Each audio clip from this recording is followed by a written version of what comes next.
today? How are you doing this morning on this beautiful, wonderful morning? I hope and trust that you are doing well. This is Daily Truth with Dr. Ruth, Christ Centered Coach and Family Systems Specialist. I am so glad to be with you on this morning. Again, it is a beautiful morning because you and I are alive. We are in the land of the living. God has blessed us.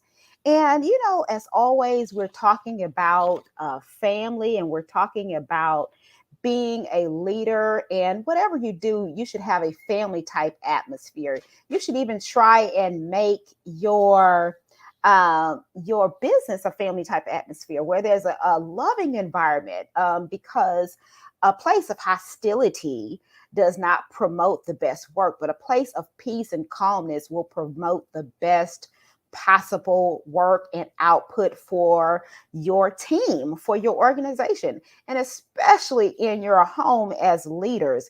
And so today we are going to do a short topic, a short hot topic, and we're going to talk about myths in relationships. Myths in relationships. Particularly today, we're going to talk about irreconcilable lies. I said that, irreconcilable lies. The court systems and different psychology genres, especially marriage and family counseling, licensed marriage family therapists say irreconcilable differences, but I say irreconcilable lies. So while I was conducting thousands of hours of research, and I say thousands because I started 6 years before I finished my research. So while conducting thousands of hours of research on divorce patterns, marriage, premarital counseling, marital counseling, therapeutic genres, and different modalities, I found out, you know what? Infidelity is not the number one cause of divorce. Money or the lack thereof is not the number one cause of divorce. But you know what is? That little thing that, again, the court systems and different genres of mental health calls irreconcilable differences. I have to be honest, a lot of lawyers love that because they get free money. Ouch. If you're a lawyer, don't be mad at me. A lot of lawyers, maybe they have ethical intentions, and they may connect with a person like myself, a professional, to try and help their clients out to avoid divorce court if at all possible. Let me tell you what irreconcilable differences actually means. It means that he can't communicate with her properly, or she can't communicate with him properly. They do not know how to properly communicate with each other, how to properly give and or receive information for understanding. And so before we go any further into this topic, let's go ahead and read our daily truth scripture for today, which is found in James chapter 1, verse 5. Again, that's James chapter 1, verse 5. I'm going to read from two different translations. The first translation, I'll just read the verse. And then the second translation, I will read the context of the verses, which is the preceding and the anteceding verse. And so I want you to, in your own time, go and find two other or more translations to get deeper clarity on what the writer was attempting to convey to us as readers. And so the first translation of James chapter 1 and 5, I'll begin to read now. If any of you lacks wisdom to guide him through a decision or circumstance, he is to ask of our benevolent God, who gives to everyone generously and without rebuke or blame, and it will be given to him. Now I'm going to read the surrounding verses, including James 1 and 5, again for the context. Verse 4, allow perseverance to finish its work. Notice these key phrases. I don't want to get off into all of that, but perseverance.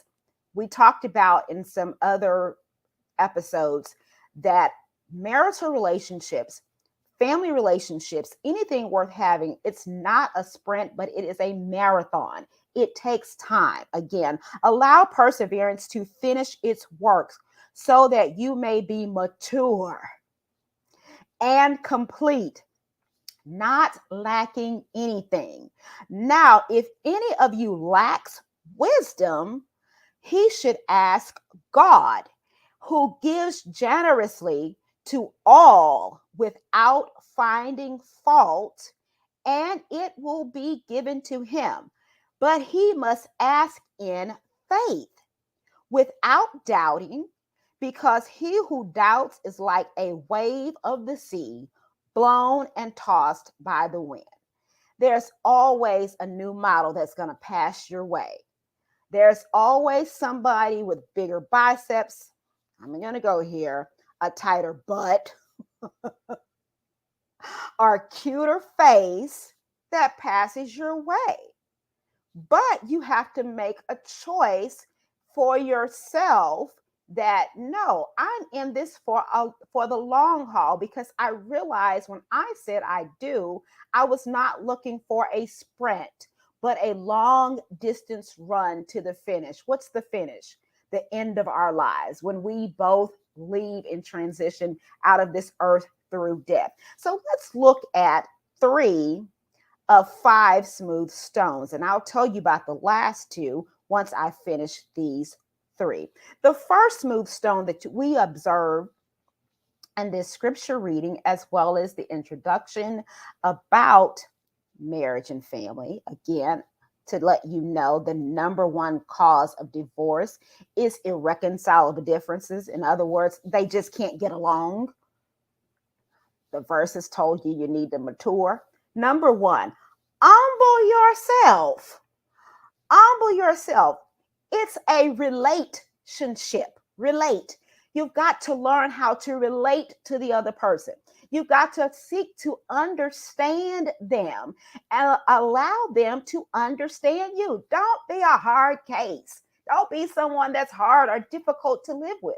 Try your best to be understood, which brings us to smooth stone number 2. Ask or seek out wisdom.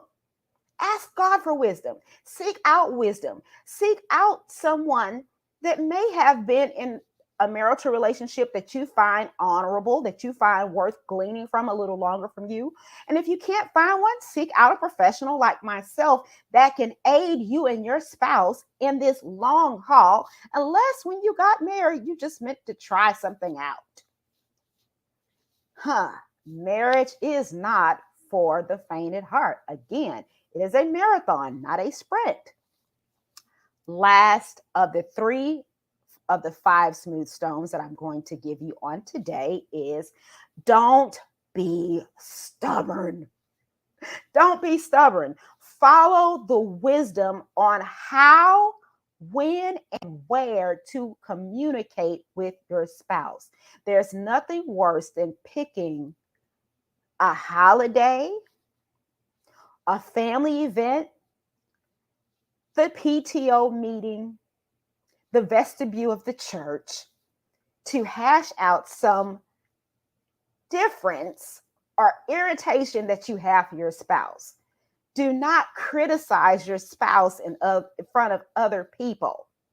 Everyone is not your friend. Not to mention, some things are just house business. And so it should stay in the house, away from the children. I've given you a lot today, but I want to give you more.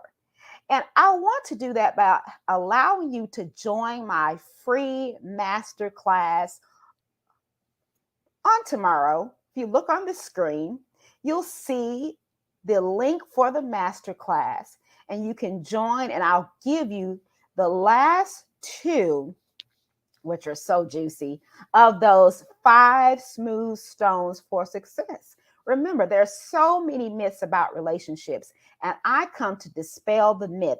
I'm going to show you in this free masterclass how you can revive, resuscitate, renew, refresh, restore, jumpstart, accelerate, woohoo, your marriage and family relationships. And it's not just for the married. If you're a single person that's wanting to know how to be prepared before you say I do, I guarantee you that this is for you too.